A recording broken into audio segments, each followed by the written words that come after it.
What do I remember? Using a condom every time? Yeah, I remember. I don't ignore it. Using a condom every time during sex is really important. Wow, Ria is smart. Life will be safe for sure when condom is used always. Don't ignore, remember once more. Ka jingthmu iakren iasuk ki arjat ben rio hapadeng ki Pnar bat ki Karbi hadin ka jingja yakan art kini ki arliang kala Pulom no namar ka jingbu kyndon ha ka hinrio tarik risau. Kani ka jingkhot iakren ka day ka bala khot Pulong da ki ar district West Karbi Anglong district Assam bat ka West Giant Hills district. Ha ka te ka jingalang adon ringkat UDC bat SP jong ka West Karbi Anglong district bat ka ADC bat SP jong ka West Giant Hills district lembat ki wei ki he officer.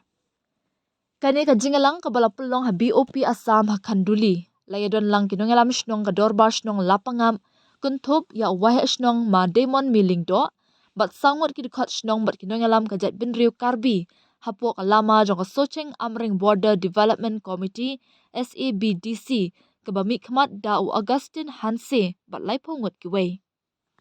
Kumba an shupen kin mau ki nong shong shnong Karbi kila penthut ki nong shong shnong lapangam hakapor ba ki ot ka ba hadien ba ki nong shong shnong lapangam kila penjulor ki jingthung ding da ki Karbi ha ki jaka shnong lapangam ki nong alam shnong jong ka lapangam kila penpa wa jingsu kia jongki halor ka jingbom yo lat jongki ban ot ka ba no hadup menta bal ada kim yo ot no hapo shitayo ne artayo te ukba unsa julor no Katba na kalyang jong kinongalam jong ka SABDC kila bu lai tali ki kyndon kataban sya eki banthong ding biang ban register ki jaka puta sya Assam bat ban sya banthong mauput mausam shwa bakin sya eki lapanga ban ot kba da ka jingsuk klam jing penthun.